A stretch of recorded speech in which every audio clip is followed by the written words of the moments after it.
મહેસાણા જિલ્લાના કડીમાં આજે લોકડાઉનનો સરેઆમ ભંગ થયો। વહેલી સવારે લોકડાઉનમાં શાકભાજી લેવા માટે પડાપડી થઈ। મહેસાણાના કડી શાક માર્કેટ યાર્ડમાં સોશિયલ ડિસ્ટન્સિંગના ધજાગરા ઉડ્યા। માસ્ક વિના લોકો શાકની ખરીદી કરતા જોવા મળ્યા। વહેલી સવારે પોલીસ તંત્રની અને એપીએમસી સહિત તંત્ર અને લોકોની બેદરકારી સામે આવી। કોરોનાનો કહેર વધે તેવા એંધાણ આ દ્રશ્યો પરથી લાગી રહ્યા છે। સોશિયલ મીડિયામાં વિડીયો વાયરલ થયો છે। તો આટલા કેસીસ સામે આવી રહ્યા છે તેમ છતાં પણ લોકો હજી સુધરી નથી રહ્યા। તેજસ અમારી સાથે જોડાઈ ગયા છે। તેજસ, લોકો શું કરી રહ્યા છે? લોકડાઉન તેમ છતાં પણ સોશિયલ ડિસ્ટન્સિંગનો અભાવ આ માર્કેટમાં જોવા મળી રહ્યો છે। દીક્ષિતા, મહેસાણા જિલ્લાના કડી ખાતે આજે જે છે તે લોકડાઉનનો સરેઆમ ભંગ થતો હોવાના દ્રશ્યો સામે આવ્યા છે। વહેલી સવારે જે છે તે લોકડાઉન હોવા છતાં શાકભાજી લેવા માટે મોટી સંખ્યામાં લોકો એક જગ્યાએ એકઠા થયા હતા અને પડાપડી કરી હતી અને કહી શકાય કે ચોક્કસથી સોશિયલ ડિસ્ટન્સિંગનું પણ પાલન નહોતું કરવામાં આવ્યું અને માસ્ક પણ જે છે સાવચેતી પ્રકારની તમામ જે વસ્તુઓ છે તે પણ પબ્લિક દ્વારા કરવામાં નથી આવી। કહી શકાય કે માસ્ક વિના પણ લોકો જે છે તે ખરીદી કરવા માટે ઉમટી પડ્યા હતા અને મોટી સંખ્યામાં લોકો એક સાથે જે છે તે પડાપડી કરીને ખરીદી કરી રહ્યા હતા। વહેલી સવારે આ પોલીસ તંત્ર અને એપીએમસી સહિતની તંત્રની બેદરકારી ચોક્કસથી કહી શકાય કે આ પ્રકારે જે લોકડાઉનના દરમિયાન જો આ પ્રકારની પરિસ્થિતિ થશે તો ચોક્કસથી કોરોનાના કેસ મહેસાણા જિલ્લામાં વધવાનું ચોક્કસથી અંધાણ કહી શકાય। ત્યારે સોશિયલ મીડિયામાં ચોક્કસથી આ વિડીયો વાયરલ થઈ રહ્યો છે અને એક પબ્લિક જે પોતાની અવેરનેસ નથી દાખવી રહ્યું, ચોક્કસથી તે સાબિત થયું છે કે લોકડાઉનનો ભંગ સરેઆમ થઈ રહ્યો છે અને શાકભાજી લેવા માટે કડી જિલ્લામાં જે છે તે કડી તાલુકા છે તેમાં લોકો પડાપડી કરી રહ્યા છે। આગામી 23 તારીખથી 27 તારીખ સુધી જે છે તે કડીનું શાક માર્કેટ ને તમામ જે બંધ રહેવાનું હોવાથી હાલમાં તો પબ્લિક જે છે શાકભાજી ખરીદી કરવા ગઈ છે।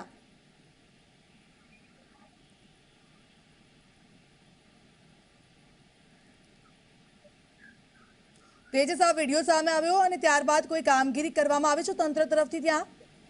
બિલકુલ દીક્ષિતા, હાલમાં તો જે આ વિડીયો હતો તે વહેલી સવારનો હતો। ત્યારબાદ જે છે તે બપોર બાદ જે સવારના 10 વાગ્યા બાદ જે છે તે શાકભાજીનું માર્કેટ પણ જે છે તે રાબેતા મુજબ બંધ થઈ જતું હોય છે। ત્યારે કહી શકાય કે આગામી જે કડી દ્વારા જે સ્વૈચ્છિક બંધ પાડવાનો જે નિયમ કરવામાં આવ્યો છે, આવતીકાલથી જે છે તે 27 તારીખ સુધી સ્વયંભૂ કડી બંધ રહેશે અને કર્ફ્યુ પાડશે, જેમાં માત્ર દવાની દુકાનો અને દૂધના કેન્દ્રો ખુલ્લા રહેશે। તેને લઈને હાલમાં તો આ ભીડ જોવા મળી રહી છે, પરંતુ ચોક્કસથી પબ્લિકની સાથે સાથે તંત્રની ચોક્કસથી બેદરકારી કહી શકાય કે આ પ્રકારની ભીડ આવનારા સમયમાં ચોક્કસથી મહેસાણા જિલ્લા માટે ભયજનક સાબિત થઈ શકે છે।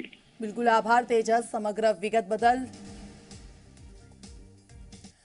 કોરોના મહામારી વચ્ચે હવે જીવન જરૂરિયાતની વસ્તુના ભાવમાં પણ વધારો થઈ રહ્યો છે। શાકભાજીના ભાવમાં ₹30 થી 100નો વધારો જોવા મળી રહ્યો છે।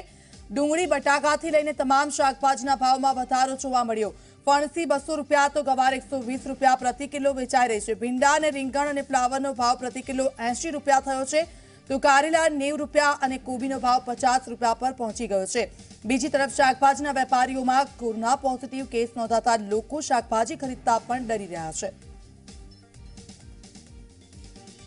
વાયરસને લઈને લોકડાઉન 2 જાહેર કરવામાં આવ્યું છે। આજે 8મો દિવસ છે, પરંતુ જીવન જરૂરિયાતની વસ્તુઓના ભાવમાં સતત વધારો થતો જોવા મળી રહ્યો છે। શાકભાજીના ભાવ વધી ગયા છે, ₹100 સુધી પહોંચી ગયા છે। દરેક શાકભાજી 80 થી ₹100 કિલો થઈ ગયા છે। રીંગણ હોય, કોબીજ હોય, ફ્લાવર હોય, દૂધી હોય, કારેલા હોય કે પછી ગુવાર હોય, ભીંડા હોય, તમામ વસ્તુઓના ભાવમાં ધરખમ વધારો થયેલો જોવા મળી રહ્યો છે। 20 થી ₹30નો ભાવ વધારો જોવા મળી રહ્યો છે। બટાકા જે ₹20 કિલો હતા તે વધીને ₹40 કિલો થઈ ગયા છે। ડુંગળી પણ ₹50 કિલો છે। એટલે જે કોરોના વાયરસને લઈને આગળથી શાકભાજીની આવકમાં ઘટાડો થયો છે, તેને લઈને આ ભાવ વધારો જોવા મળી રહ્યો છે। બીજી તરફ જે શાકભાજીના જે વેચાણકારો છે, વેપારીઓ છે, તેમાં પણ પોઝિટિવ લક્ષણો દેખાતા, રિપોર્ટ પોઝિટિવ આવતા, કોરોના થયેલો પોઝિટિવ આવતા જે દુકાનો બંધ થઈ છે અને અછત ઊભી થઈ છે, તેના લીધે પણ આ ભાવ વધારો જોવા મળી રહ્યો છે અને આ ભાવ વધારાને લઈને હવે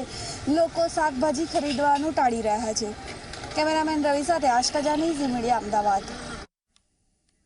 અમદાવાદમાં કોરોનાના કહેર વચ્ચે ભારતીય રેલવેના પૈડા પણ થંભ્યા હોવા છતાં કર્મચારીઓ સતત કાર્યરત છે। આરપીએફ દ્વારા તકેદારીના ભાગરૂપે અમદાવાદ રેલવે સ્ટેશન પર સર્કલ બનાવવામાં આવ્યા છે। ભવિષ્યમાં ટ્રેન શરૂ થાય તે સમયે સોશિયલ ડિસ્ટન્સિંગનું ફરજિયાત પાલન થાય તે ઉદ્દેશથી આ સર્કલ બનાવવામાં આવ્યા છે। પ્લેટફોર્મ, ટિકિટ બારી પર સર્કલ બનાવવામાં આવ્યા।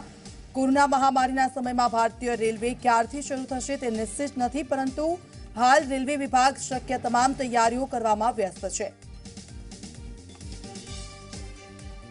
સંક્રમણની વચ્ચે એરલાઇન્સ હોય કે ભારતીય રેલ હોય, તમામના પૈડા થંભી ગયા છે।